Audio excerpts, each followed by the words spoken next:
Everyone, स्वागत है आप सभी का मैग्नेट ब्रेन्स हिंदी में।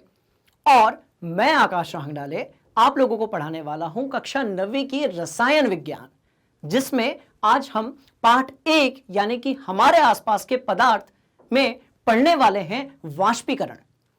ठीक है स्टूडेंट्स, तो देखते हैं कि जो ये वाष्पीकरण वाला टॉपिक है इसमें हम किन चीजों को आज कवर करने वाले हैं, है ना। देखिए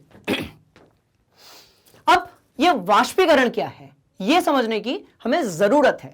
तो इसका एक छोटा सा एग्जांपल है कपड़ों का सूखना। ठीक है, कपड़े किस तरीके से सूखते हैं, या फिर आप एक ग्लास लीजिए, उसमें आप पानी डाल दीजिए और उसको आप थोड़ी देर के लिए खुला छोड़ दीजिए। क्या होगा, कुछ समय बाद उसमें जो वाटर का लेवल है, उसमें जो पानी का या जल का जो लेवल है वो थोड़ा सा कम हो जाएगा। सवाल पैदा होता है कि जब हमने पानी को गर्म नहीं किया तो वाटर का जो लेवल है ना, पिछली कक्षाओं में आपने क्या पढ़ा था, आपने पढ़ा था क्वथनांक जैसे किसी टर्म के बारे में, किसी शब्द के बारे में, जहां आपने देखा था कि एक तापमान पर जो द्रव होता है वो गैस में परिवर्तित हो जाता है। पर यहां तो आपने पानी को गर्म नहीं किया, तो यहां पर ऐसा क्या हुआ कि बिना गर्म किए पानी जो है वो धीरे धीरे वाष्प बनकर उड़ गया।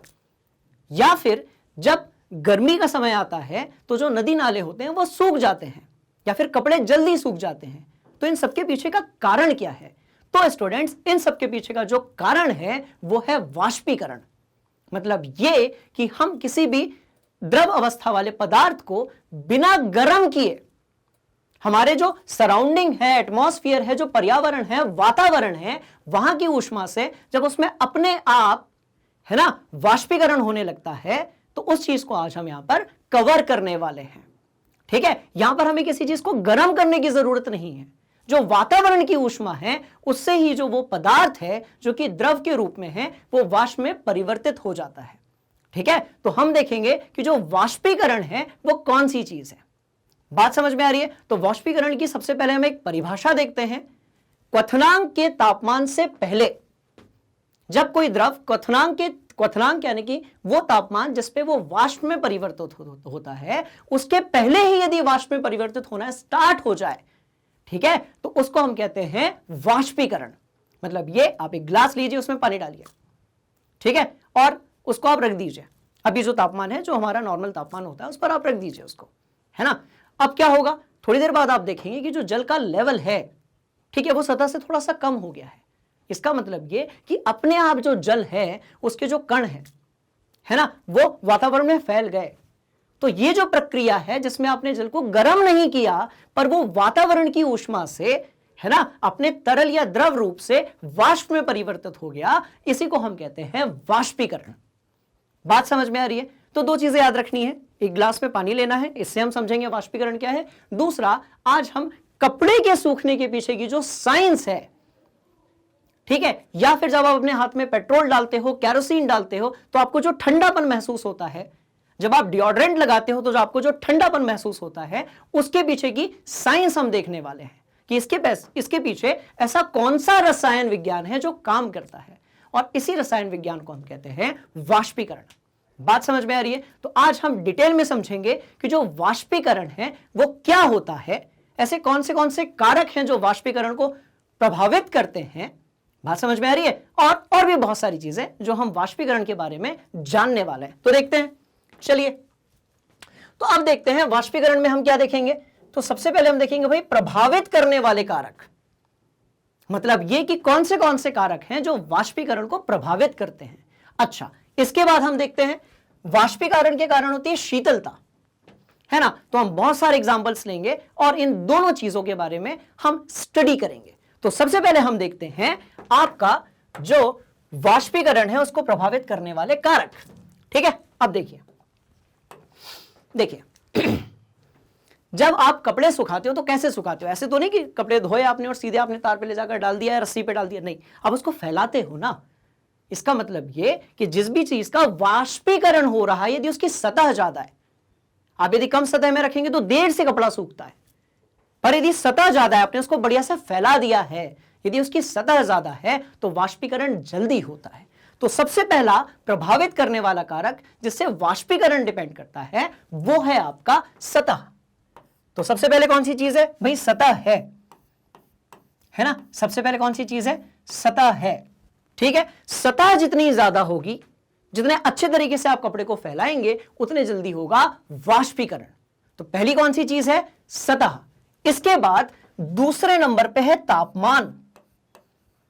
दूसरे नंबर पे क्या है? तापमान, कि वातावरण का उस समय पर तापमान क्या है। इसीलिए आपने देखा होगा कि गर्मियों के समय पर जब तापमान थोड़ा सा ज्यादा होता है तो जो वाष्पीकरण है उसकी दर ज्यादा होती है, इसलिए कपड़े गर्मियों के समय पर जल्दी सूखते हैं, क्योंकि उस समय पर तापमान ज्यादा है ना। तो देखिए, सतह, तापमान। अच्छा, तीसरे नंबर पे क्या है भाई? आर्द्रता है। तीसरे नंबर पे क्या है? तो तीसरे नंबर पे है आपकी आर्द्रता, राइट। और चौथे नंबर पे कौन सी चीज है? तो सतह हो गया, तापमान हो गया, आर्द्रता हो गया, और हो गई वायु की गति, है ना। तो बच्चों, हम पढ़ जरूर रसायन विज्ञान रहे हैं, बट कहानी यह है कि हम किसी कपड़े का सूखना, उसको वैज्ञानिक तरीके से समझ रहे हैं आज। ठीक है, तो ये चार ऐसे कारक हैं जिस पर वाष्पीकरण जो है वो डिपेंड करता है। मतलब ये चारों ऐसे कारक हैं जो वाष्पीकरण को प्रभावित करते हैं। ठीक है, चलो डिटेल में वन बाय वन समझने की कोशिश करते हैं। सबसे पहले क्या देखा? सतह। ठीक है, तो सतह यदि ज्यादा होगी, ध्यान से देखिएगा, सतह यदि ज्यादा होगी तो वाष्पीकरण भी ज्यादा होगा। मतलब ये कि कपड़ों को बढ़िया से आप यदि फैलाएंगे, है ना। यदि आप ध्यान से देखिए, आपने एक ग्लास में पानी लिया, ठीक है, आपने दो सिचुएशन ली। भाई पहली सिचुएशन में आपने क्या किया? ध्यान से देखिएगा, एक ग्लास लिया और एक प्लेट ले ली इतनी बड़ी, है ना, और इसमें आपने डाला 50 ml जल, 50 ml जो है वो पानी डाल दिया। अच्छा, इसमें भी आपने कितना डाला? आपने इसमें डाला 50 ml। ठीक है, अब दोनों में आपने इक्वल अमाउंट ऑफ, ठीक है, एक ही जितना, दोनों में आपने एक जैसा एक इक्वल अमाउंट ऑफ आपने जल लिया। देखो, इसमें भी 50 ml लिया, इसमें भी 50 ml लिया।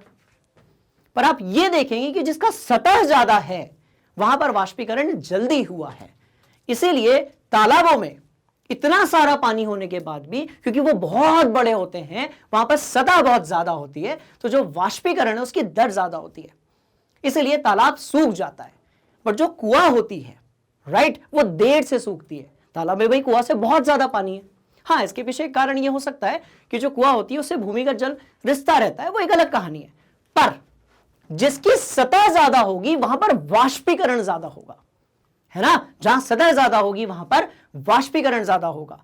आप एक बकेट में पानी लीजिए, वो देर से वाष्पीकृत होगा।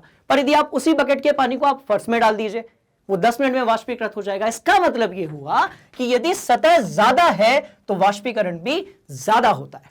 बात समझ में आ रही है? अच्छा, इसके बाद क्या है? फिर है तापमान। तो आपने एक चीज ऑब्जर्व की होगी, गर्मियों के समय पर, है ना, कपड़े जो होते हैं वो बहुत जल्दी सूख जाते हैं। तो उसके पीछे का कारण क्या है? भाई तापमान आप बढ़ाओगे तो क्या होगा? वाष्पीकरण बढ़ जाएगा। बात समझ में आ रही है? आप यदि तापमान बढ़ाएंगे तो जो वाष्पीकरण है वो बढ़ जाएगा। क्लियर हुआ? तो तापमान के बढ़ने से, तो तापमान यदि ज्यादा तो वाष्पीकरण जो है वो भी ज्यादा।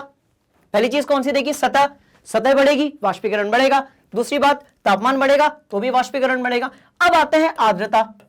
तो आर्द्रता होनी चाहिए कम।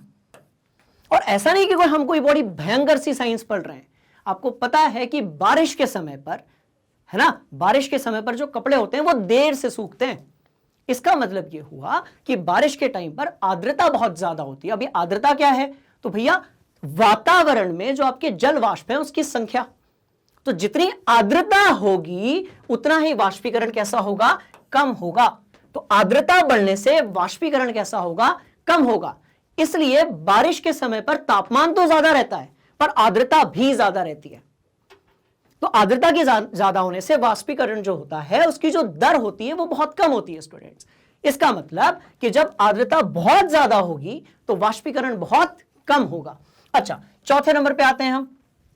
भाई वायु की गति। हम सब कहते रहते हैं अरे अभी हवा चल रही, कपड़े जल्दी सूख जाएंगे, है ना। तो जब क्या होता है, वायु की गति ज्यादा होती है, उस समय पर जो वायु होती है वो स्पीडली, वो बहुत गति के साथ में जो भी आपका गीला कपड़ा है उससे टकराती है। जब उससे टकराती है तो कपड़े के अंदर जो भी आपके जलवाष्प के कण हैं, जल के जो कण हैं, उसको वो अपने साथ लेकर जाती है। इसका मतलब ये हुआ कि यदि वायु की गति बढ़ जाती है ना, वायु की गति कैसी हो जाती है? तो वायु की गति यदि ज्यादा हो जाती है, तेज हवा यदि चल रही है, तो वाष्पीकरण फिर से कैसा होगा? बढ़ जाएगा। बात समझ में आई? तो ये वो 4 चीजें हैं जिसको हम डेली लाइफ में ऑब्जर्व करते हैं और देखते हैं, है ना। फिर से देखते हैं, देखो सतह के बढ़ने से वाष्पीकरण बढ़ जाता है। दूसरा, तापमान के बढ़ने से भी वाष्पीकरण बढ़ जाता है। तीसरा, आर्द्रता के बढ़ने से वाष्पीकरण कैसा होता है, कम हो जाता है। और चौथा, आपकी वायु की गति, यदि वायु की गति बहुत ज्यादा है तो कपड़े जल्दी सूखेंगे। इसीलिए आपने देखा होगा कि जो हमारी कौन सी होती है, वर्षा ऋतु होती है, बारिश के टाइम पर तापमान ज्यादा होता है, फिर भी कपड़े देर से सूखते हैं। और ठंड के टाइम पर तापमान थोड़ा कम होता है पर कपड़े जल्दी सूख जाते हैं तुलनात्मक तरीके से। इसका मतलब यह हुआ कि यदि आर्द्रता ज्यादा है, ठीक है, तो वाष्पीकरण की जो दर होगी वो कैसी होगी, वो कम होगी। तो ये वो 4 कारक थे जिस पर वाष्पीकरण जो है वो डिपेंड करता है। ठीक है स्टूडेंट्स, अब देखते हैं कि हमारा अगली कौन सी चीज है जिसे हम वाष्पीकरण में कवर करने वाले हैं। ध्यान से देखिए, तो अब वाष्पीकरण के कारण आती है शीतलता। अच्छा, ये कैसे? तो इसको हम समझने की कोशिश करते हैं। आप अपने हाथ पर थोड़ा सा पेट्रोल डालिए या फिर केरोसिन डालिए, आपको ठंडा फील होता है ना। कुछ इसी तरीके से आप यदि अपने हाथों पर नेल पॉलिश रिमूवर रखते हैं तो आपको ठंडा फील होता है, या डिओड्रेंट जब आप लगाते हो, परफ्यूम जब आप लगाते हो तो आपको ठंडा फील होता है। सवाल पैदा होता है कि ठंडा क्यों फील होता है? तो देखिए, इसके पीछे बड़ी सिंपल सी चीज है। यदि किसी चीज से गर्मी या फिर ऊष्मा निकल जाए, है ना, किसी चीज से यदि गर्मी या फिर ऊष्मा निकल जाए तो वो चीज ऑटोमेटिकली ठंडा फील करना स्टार्ट कर देती है। समझने की कोशिश करते हैं, ध्यान से देखिए। अब मान लेते हैं कि ये हमारा हाथ है, ध्यान से देखिए, ये हमारा हाथ है, ठीक है। अब भाई इसमें कुछ ना कुछ ऊष्मा तो होगी। अब आपने इसमें पेट्रोल डाल दिया, यहां से आपने पेट्रोल डाल दिया, क्या डाला, पेट्रोल डाला।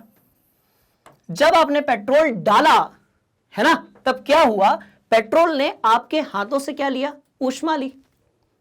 पेट्रोल ने आपके हाथों से ऊष्मा ली। अब यदि ऊष्मा आपके हाथों से पेट्रोल में गई तो पेट्रोल की जो शीतलता है वो आपके हाथों में आ गई। बात समझ में आ रही है? ऊष्मा जो है वो आपके हाथों से कहां गई भाई, पेट्रोल में गई। तो पेट्रोल की जो शीतलता है वो आपके हाथों में आ गई। इसका मतलब ये हुआ कि जो ऊष्मा है, ठीक है, वो एक जगह से दूसरी जगह गई, आपके हाथ से पेट्रोल में गई, और पेट्रोल की जो शीतलता है वो कहां गई, आपके हाथों में आ गई। तो पेट्रोल ने जब हमारे हाथों से ऊष्मा ली, ठीक है, तो वो द्रव से किस में परिवर्तित हो गया भाई, वाष्प में। इसीलिए पेट्रोल को आप थोड़ी देर हाथ में रखिए, थोड़ी देर बाद वो गायब हो जाएगा। ऐसे ही नेल पेंट रिमूवर है, आप यदि उसको भी हाथ में रखेंगे थोड़ी देर बाद वो गायब हो जाएगा। इसका मतलब हर वो चीज जो हमारे हाथों से ऊष्मा ले रही है, बदले में वो हमें शीतलता दे रही है।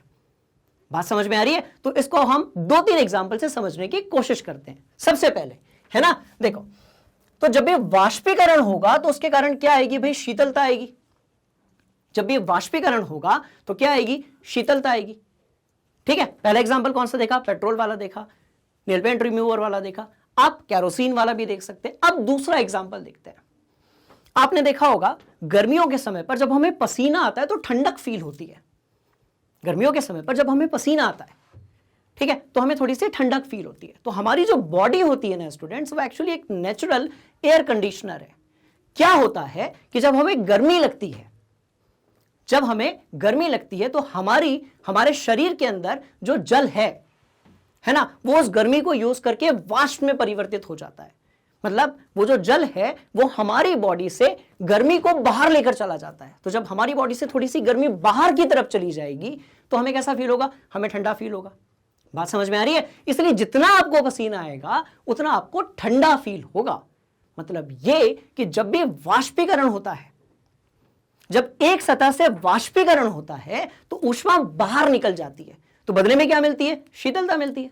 बात समझ में आ रही है? पहले क्या देखा, पेट्रोल वाला एग्जांपल देखा। दूसरा कौन सा एग्जांपल देखा कि गर्मियों के समय पर जब हमें पसीना आता है, ठीक है ना, तो हमें ठंडक फील होती है। क्लियर हुआ? चलिए अब एक तीसरा वाला पार्ट देखते हैं। और तीसरा वाला आपका जो पार्ट है वो ये है क्या कर रहे हैं भाई, वाष्पीकरण के कारण शीतलता देख रहे हैं ना, है ना। तो जो तीसरा वाला पार्ट है उसमें हम ये देखते हैं कि एक बॉटल लेते हैं। आपने एक बॉटल ली, ठीक है, देखो यहां पर आपने एक बॉटल ली। अब इस बॉटल के अंदर बहुत ठंडा पानी भरा हुआ है, बहुत ज्यादा ठंडा भरा हुआ है। एक तरफ वातावरण है आपका, इसमें ठंडा पानी भरा हुआ है। कितना भरा हुआ है, तो 2 डिग्री सेल्सियस का पानी भरा हुआ है। मतलब कि बहुत ठंडा, इसके अंदर ठंडा पानी, अपन ऐसे लिख देते हैं कि भाई क्या है, ये ठंडा पानी है ना। ध्यान से देखो, ठंडा पानी है। 1 मिनट रुको, 2 डिग्री सेल्सियस, ठंडा पानी है। अब आपने क्या देखा होगा कि जब किसी बॉटल में बहुत ज्यादा ठंडा पानी भरा होता है, ठीक है, तो क्या होगा, बाहर से जो जल वाष्प हैं वो उसके पास आकर जमा होना स्टार्ट कर देते हैं, क्योंकि जो ऊष्मा है वो हमेशा हायर कॉन्सेंट्रेशन यानी कि सांद्रता से लोअर यानी कि कम सांद्रता की तरफ ट्रेवल करती है। ज्यादा ऊष्मा जो है वो कम की तरफ जाती है ना। तो देखो ये क्या थे भाई, ये वाष्प थे, ये क्या थे, ये वाष्प थे, ठीक है। बॉटल के अंदर क्या है, ठंडा पानी है 2 डिग्री सेल्सियस वाला, और ये जो हमारा वातावरण है इसको अपन मान लेते हैं कितना, तो भाई वातावरण को हमने मान लिया कितना, मान लिया 25 डिग्री सेल्सियस मान लेते हैं, है ना, 25 डिग्री सेल्सियस अपन ने मान लिया। तो वातावरण का तापमान कितना है स्टूडेंट्स, 25 डिग्री सेल्सियस, और इसी तरीके से जो ठंडा पानी भरा हुआ है उसका तापमान कितना है, 2 डिग्री सेल्सियस। तो आपने ये देखा होगा कि बॉटल में ये ठंडा पानी भरा हुआ है, तो वातावरण से बहुत सारे जल वाष्प आकर उसके ऊपर एकत्रित हो जाते हैं। तो बचपन में हम सबको ये लगता था कि ये जो पानी बाहर की तरफ जमा हुआ है ये बॉटल से ही निकला हुआ है, बट ऐसा नहीं है। ये जो जल वाष्प हैं ये एटमॉस्फेयर में यानी कि वातावरण में है। पर क्या होता है कि जब वो इस ठंडे पानी के कांटेक्ट में आते हैं, संपर्क में आते हैं, तो उस समय पर वो अपनी ऊष्मा किसे दे देते हैं, तो वो अपनी ऊष्मा दे देते हैं ये बॉटल के अंदर वाले इसको, है ना, और वो खुद जो है वो गैसीय अवस्था से किस में बन जाते हैं, फिर आपने देखा होगा यहां पर ऐसे पानी में, है ना, तो वो खुद गैसीय अवस्था से किस में कन्वर्ट हो जाते हैं, द्रव अवस्था में। मतलब ये कि वातावरण से जल वाष्प आया, उसने अपनी ऊष्मा जो थी वो बॉटल को दी, बॉटल से वो ऊष्मा कहां पहुंच गई, अंदर वाले पानी में। तो आपने देखा होगा कि जैसे जैसे यहां पर वाष्प जमा होते जाएंगे, ठीक है, और ये बॉटल के नीचे वाला सरफेस गीला होता जाएगा, वैसे वैसे जो अंदर वाला पानी है वो गर्म होता जाएगा। क्लियर हुआ? इसका मतलब कि जब ये ठंडा पानी था, है ना, तो इस ठंडा पानी के कारण जो बहुत सारे वाष्प आकर उसके ऊपर जमा हो गए और उन्होंने अपनी ऊष्मा जो है वो बॉटल को दे दी, और बॉटल से वो कहां ट्रांसफर हो गई, पानी में, अंदर वाला जो पानी है उसमें।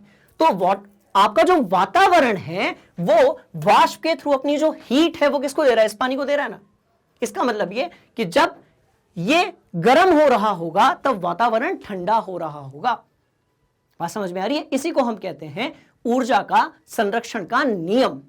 क्लियर? फिर से एक बार समझने की कोशिश करते हैं। देखिए वाष्पीकरण के कारण शीतलता कैसे आती है। तो जो वाष्प है उन्होंने अपनी ऊष्मा किसको दे दी भाई, पानी को दे दी। पानी हो गया गर्म, वाष्प हो गए ठंडे यानी कि संघनित। अब जब वाष्प ठंडा हो गया तो वाष्प से वो क्या बन गया भाई, वो जल बन गया। तो कंफ्यूज नहीं होना है, ये जो बॉटल के बाहर आप जल देखते हो ये हमारे वातावरण के वाष्प हैं बच्चों, क्योंकि ढक्कन तो लगा हुआ है, वो अंदर वाला पानी नहीं है। बात समझ में आ रही है? तो वाष्प किस में कन्वर्ट हो गया भाई, वो जो है वो जल में परिवर्तित हो गया। इसका मतलब ये कि जितने वाष्प आकर यहां पर जमा होंगे, है ना, उतनी ऊष्मा वो इस बॉटल को और उसके अंदर के पानी को दे देंगे। तो वातावरण का जो तापमान होगा वो कैसा होगा भाई, वो कम हो जाएगा। तो इससे ये प्रूव होता है कि जब भी वाष्पीकरण होगा तो हमेशा कौन सी चीज होगी, शीतलता होगी। बात समझ में आ रही है? अब जल्दी से समझते हैं हमने कौन सी चीजों को सीखा, है ना। देखो हमने कौन सी चीजों को सीखा आज। हमने देखा वाष्पीकरण क्या है, ठीक है। तो वातावरण के तापमान से बिना किसी चीज को गर्म किए जब कोई जो तरल होता है या द्रव होता है वो अपने आप वाष्प में या गैस में कन्वर्ट हो जाता है, तो उसको हम बोलते हैं वाष्पीकरण। अच्छा, इसमें हमने 2 चीजें कवर की। सबसे पहले हमने उन कारकों के बारे में बात किया जो वाष्पीकरण को प्रभावित करते हैं। बात समझ में आ रही है? जैसे सतह या फिर वायु की गति या फिर तापमान, है ना, या फिर आर्द्रता। अच्छा, इसके बाद फिर हमने ये देखा कि जब भी वाष्पीकरण होगा तो हमेशा शीतलता जो है वो होगी। इसको समझने के लिए हमने ये देखा कि जब हमने अपने हाथ पर पेट्रोल डाला तो पेट्रोल ने हमारे हाथों से ऊष्मा ले ली और बदले में क्या दे दिया, शीतलता दे दी। बात समझ में आ रही है? तो जब भी आप इस तरीके से कोई एक्सपेरिमेंट करते हैं, जैसे केरोसिन ले लिया आपने, अब केरोसिन को जैसे ही आपने हाथ में डाला तो आपके हाथों से जो ऊष्मा है वो किसमें चलेगी, केरोसिन में। तो केरोसिन क्या होगा, गर्म होगा, उड़ जाएगा, और केरोसिन ने अपनी जो शीतलता है वो आपके हाथों को दे दी। बात समझ में आ रही है? तो जब कभी भी वाष्पीकरण होगा उस समय पर हमें क्या फील होगा, शीतलता फील होगी। इसीलिए जब पसीना आता है तब भी हमें ठंडा फील होता है। बात समझ में आ रही है? चलिए, तो ये चीजें थी, और क्योंकि ये हमारे चैप्टर का लास्ट टॉपिक था, अब हम ये समझने की कोशिश करते हैं कि हमने इस चैप्टर में किन चीजों को कवर किया है ना। ध्यान से देखो,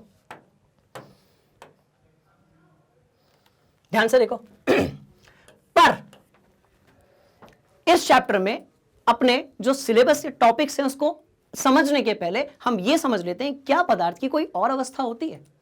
तो उसको समझने के लिए मैं एक डायग्राम बनाता हूं, ध्यान से देखिएगा। तो मैंने क्या किया, सबसे पहले ठोस लिया, है ना, ये मैंने ठोस लिया। ठोस के बाद मैंने उसको गर्म किया तो मुझे क्या मिला भाई, द्रव मिला। अच्छा, द्रव को मैंने और गर्म किया तो मुझे कौन सी चीज मिली, मुझे गैस मिली। तो यहां तक तो हम अपने सिलेबस में पढ़ते हैं, यह हमारा एनसीईआरटी का सिलेबस है कि ठोस लिया, आपने उसको गर्म किया। जब आपने ठोस को गर्म किया, देखो ठोस है, क्या होगा, उसके जो कण है वो बिल्कुल पास पास में, बिल्कुल पास पास में, बहुत ज्यादा पास पास में होंगे, राइट। तो आपने ठोस लिया। अब जब आपने ठोस को गर्म किया तो द्रव के जो कण थे, है ना, वो कणों के बीच का अंतर क्या हो गया, दूरी बढ़ गई। जब दूरी बढ़ गई तो वो ठोस से किस में कन्वर्ट हो गया भाई, द्रव में कन्वर्ट हो गया। आपने उसको और गर्म किया। जब आपने उसको और गर्म किया तो वो कणों के बीच का जो अंतर है ना बच्चों, वो बहुत ज्यादा बढ़ गया। इधर थोड़ा कम होगा, यहां बहुत कम होगा, वहां पर थोड़ा सा ज्यादा हो गया। अब सवाल पैदा होता है कि सर यदि हम इसको और गर्म करें तो क्या होगा, है ना। अभी कौन सी अवस्था में आ गया भाई, गैसीय अवस्था में आ गया। तो यदि आप इसको और ज्यादा गर्म करते हो, यदि आप इसको और ज्यादा गर्म करते हो तो अब ये पहुंच जाएगा कौन सी स्टेट में भाई, ये पहुंच जाएगा प्लाज्मा में। मतलब आपने यदि और गर्म किया तो वो जो गैस है वो आयनीकृत हो जाएगी, यानी कि आयनाइज हो जाएगी, है ना। तो जो भी गैस के कण होंगे, जो भी उसके अणु होंगे, परमाणु होंगे, वो कैसे हो जाएंगे, तो भाई वो बना लेंगे आयन। क्या बना लेंगे, आयन। और कितने टाइप के आयन, तो कुछ पॉजिटिव और कुछ नेगेटिव। बात समझ में आ रही है। तो सबसे पहले क्या था, देखो ध्यान से देखो, यही अपना चैप्टर है भाई। ठोस थी, गर्म किया, द्रव मिला, गर्म किया, गैस मिली, और गर्म यदि किया तो आपको मिला प्लाज्मा, यानी कि ऐसी अवस्था जिसमें पाए जाते हैं आयन। तो मैं लिख देता हूं that plasma is what, ion वाली अवस्था। तो ये क्या है, ये है आयन वाली अवस्था। बात समझ में आ रही है स्टूडेंट्स, ठीक है। कैसी है भाई, आयन वाली अवस्था है कि आप यदि गैस को और ज्यादा गर्म करोगे तो फिर वो बन जाएगी किसमें, आयन में। एक एग्जाम्पल से हम इसको समझने की कोशिश करते हैं। आप सब लोगों ने नियॉन बल्ब के बारे में सुना होगा, जिसके अंदर नियॉन गैस भरी रहती है। अब क्या होता है कि जब आप इलेक्ट्रिसिटी देते हो, उस बल्ब को जलाते हो, तो उसके अंदर की जो ऊष्मा है या तापमान है वो बढ़ जाता है। उसके अंदर पहले से ही गैस भरी हुई है। कौन सी गैस भरी हुई है भाई, नियॉन गैस भरी हुई है। अब आपने तापमान दिया तो उसके अंदर की जो ऊष्मा है वो क्या हो गई, बढ़ गई ना। इलेक्ट्रिसिटी देने से तापमान बढ़ा, ऊष्मा उसके अंदर की बढ़ गई। जब तापमान बढ़ा तो वो गैस जो है वो कौन से स्टेट पर आ गई भाई, वो आ गई कौन सी अवस्था पर, कौन से स्टेट पर, प्लाज्मा पर। मतलब ये कि आप यदि गैस को और गर्म करोगे तो जो चीज आपको मिलेगी वो है प्लाज्मा, है ना। तो इसको हम कहते हैं जो पदार्थ है उसका चौथा स्टेट, यानी कि चौथी अवस्था, है ना। चलो वन बाय वन देखते हैं। देखो एक बार फिर से देखते हैं। सॉलिड गर्म किया, गैप बढ़ा, लिक्विड और गर्म किया और गैप बढ़ा, गैस और गर्म किया, अब गैप तो बढ़ ही चुका है ना। अब क्या होगा, अब वो आयनाइज हो जाएगा, आयनीकृत हो जाएगा और हमें मिलेंगे आयंस। कौन से, कुछ पॉजिटिव मिलेंगे, कुछ नेगेटिव मिलेंगे, और इस अवस्था को हम बोलेंगे प्लाज्मा। तो यदि आपसे पूछा जाए कि पदार्थ की चौथी अवस्था कौन सी है तो आपको बताना है स्टूडेंट्स, प्लाज्मा। बात समझ में आ रही है, ठीक है। चलो अब इसको थोड़ा सा हम और समझने की कोशिश करते हैं कि ये सारी जो अवस्थाएं हैं ये आपस में कैसे कनेक्टेड हैं, ये एक दूसरे से कैसे जुड़ी हुई है ना। ध्यान से देखो, देखो तो बेसिकली ये हमारे चैप्टर का या आज के टॉपिक का सार है। देखो सबसे पहले क्या है, ठोस है, ठोस है, द्रव है, गैस है और क्या है, प्लाज्मा। तो जब आप ठोस से क्या बनाते हो, गैस, तो आप उसको क्या कहते हैं, निक्षेपण, है ना, सॉरी ऊर्ध्वपातन। और जब आप गैस से ठोस बनाते हो तो आप उसको क्या कहते हो, निक्षेपण। इसी तरीके से जब आप किसी चीज को ठोस से द्रव बनाते हो, द्रव, ठीक है, तो उस कंडीशन में हम क्या कहते हैं, हम कहते हैं भाई गलन हो रहा है, वो चीज गल रही है ना। द्रव से ठोस करोगे तो हिमीकरण होगा, हिम यानी बर्फ होता है, तो वहां से उन्होंने लिया हिमीकरण। अच्छा, गैस से यदि आप द्रव बनाते हो तो उसको क्या कहते हैं, संघनन। मतलब गैसेस को जब आप संगठित कर देते हो, बहुत ज्यादा घनत्व बढ़ा देते हो, बहुत ज्यादा दाब से जब आप उनकी घनत्व बढ़ा देते हैं, तो आपको जो चीज मिलती है वो क्या है? द्रव है। पर जो द्रव है उसका जब आप वाष्पीकरण करते हो तो क्या मिल जाता है? गैस। यहां तक हमने कई बार पढ़ा है, पर अब अपने नॉलेज को थोड़ा सा अपडेट करने का समय आ चुका है बच्चों, है ना। तो क्या करा, अब गैस को आपने और तापमान दिया, और आपने ऊष्मा दी, और तापमान बढ़ाया, और तापमान, बहुत ज्यादा तापमान बढ़ा दिया, तो आपकी जो गैस है वो किस में कन्वर्ट हो जाएगी? प्लाज्मा में। बात समझ में आ रही है? जो गैस है उसका जब आपने आयनन किया, यानी कि आपने आयंस बनाए, तो वो कौन सी चीज मिल गई? तो वो मिल गई भी प्लाज्मा, है ना। और यदि आप उसको वापस से ठंडा करोगे तो क्या हो जाएगा? पुनर्योजन हो जाएगा। बात समझ में आ रही है? तो कौन से? ठोस। मुख्य अवस्थाएं कौन सी है? ध्यान से देखो, ठोस, उसके बाद द्रव, गैस, और लास्ट में क्या है? प्लाज्मा। तो यदि कोई पूछे कि चौथी अवस्था कौन सी है, तो क्या बताने का? प्लाज्मा। बात समझ में आ गई? आगे बढ़ते हैं। देखो अब है ना, एक चीज मैं भूल गया था, उसको अपन कनेक्ट कर लेते हैं कि ये जो चैप्टर था इसमें हमने कौन से पॉइंट्स के बारे में पढ़ा। तो सबसे पहली वाली क्लास में मैंने आपको बताया था पदार्थ का भौतिक गुण, यानी जो पदार्थ होता है उसका भौतिक गुण क्या है। अच्छा, इसके बाद पदार्थ के कणों के गुण, क्योंकि हमें पता है कि जो पदार्थ हैं वो अलग अलग कणों से मिलकर बने हुए हैं। इसके बाद देखो पदार्थ की अवस्थाएं, है ना, जब इन्हीं कणों के बीच की दूरियों को हमने बदला तो अवस्था में परिवर्तन आया। अच्छा, अवस्था में परिवर्तन कैसे करोगे इसको भी हमने देखा। तो ये यहां पर अलग अलग तरीके दिए हुए हैं, 1 2 3 4 and so many given here. तो ये इतने सारे जो तरीके हैं, इससे आप अवस्था में क्या कर सकते हो? परिवर्तन कर सकते हो। और चौथे पांचवें नंबर पे, यानी कि सबसे लास्ट में हमने कौन सी चीज कवर की? वाष्पीकरण, है ना, जिसको हमने आज की क्लास में कवर किया। बात समझ में आ गई? ठीक है, चलिए आगे बढ़ते हैं। देखिए अब क्योंकि इसी तरीके से हमने बहुत सारे वीडियोस आप लोगों के लिए बना रखे हैं, ठीक है, जिसमें आप अपनी एग्जाम की तैयारी और अपने नॉलेज को बढ़ा सकते हैं। पर कभी कभी क्या होता है बच्चों कि कंफ्यूजन होता है और YouTube पर आपको हमारे वीडियोस नहीं मिल पाते हैं। बात समझ में आ रही है? तो उसका एक सिंपल सा सॉल्यूशन है, और वो क्या है? आप गूगल पे जाइए, टाइप कीजिए www.magnetbrains.com। जब आप वहां पर जाएंगे तो आपको सीधे करना है रजिस्टर, जो कि है बिल्कुल फ्री, मतलब इसके लिए कोई भी चार्जेस नहीं है। हमारी पूरी टीम लगी हुई है इफेक्टिव तरीके से आपकी जो एजुकेशन है ना, उसको पूरा करने के लिए। तो आप वहां पर जब रजिस्ट्रेशन पर जाएंगे तो आपको क्या मिलेगा वो देखते हैं। ध्यान से देखिए, आपने यहां पे क्लिक किया तो आपको क्या मिला? तो ऐसा कुछ आपको मिलेगा वहां पर, जहां पर 1 बाय 1 सारे सब्जेक्ट्स के बारे में आप लोगों को बताया जाएगा, और ये होगा बिल्कुल फ्री ऑफ कॉस्ट। जब आप उस पर क्लिक करेंगे कुछ इस तरीके से, है ना, तो जब आप उस पर क्लिक करेंगे तो आपको कौन सी चीज मिलेगी? अब जैसे आपने केमिस्ट्री में क्लिक किया, आपको ये चैप्टर पढ़ना है, तो वहां पर इस तरीके से एक पेज आएगा जिसमें हम टारगेट करते हैं उस पर्टिकुलर चैप्टर को आप लोगों के लिए। और क्या देखेंगे? तो ये सारे पॉइंट्स हैं, देख लो, ध्यान से देख लो, 1 2 3, है ना, ये सारे पॉइंट्स हैं। मतलब ये स्टूडेंट्स की वो जो टॉपिक है, वो जो चैप्टर है, उसके हम किसी भी पार्ट को छोड़ेंगे नहीं, बढ़िया से तैयारी करेंगे और एग्जाम में अच्छा रिजल्ट लाकर दिखाएंगे। बात समझ में आ रही है? तो इन सारे पॉइंट्स पर आपको हमारे YouTube चैनल पे, जिसका नाम है मैग्नेट ब्रेन्स हिंदी, सारी वीडियोस अवेलेबल हैं, और वो भी बिल्कुल फ्री। बात समझ में आ रही है? अब सबसे इंपॉर्टेंट बात, है ना, ध्यान से देखना। तो ये जो भी हमने किया, ये था हमारा चैप्टर 1, हमारे आसपास के पदार्थ और वाष्पीकरण वाला पार्ट। इसी तरीके से यदि आपको कक्षा 6वीं से लेकर कक्षा 12वीं तक, है ना, सारी चीजें एकदम अच्छे तरीके से यदि चाहिए तो वो मिलेंगी आपको मैग्नेट ब्रेन्स हिंदी पर, ठीक है, जो कि बिल्कुल फ्री है, जिसके लिए कोई आप लोगों को सब्सक्रिप्शन चार्ज नहीं देना है, कोई आपका जो पैकेज है उसको परचेज नहीं करना है। बात समझ में आ रही है? ये सारी चीजें आपको मिलेगी सिर्फ मैग्नेट ब्रेन्स हिंदी प्लेटफॉर्म पर। क्लियर हुआ? तो हम अगली क्लास में अगले चैप्टर के साथ आते हैं। तब तक के लिए हमें लाइक कीजिए, शेयर कीजिए और सब्सक्राइब कीजिए। Thank you so much.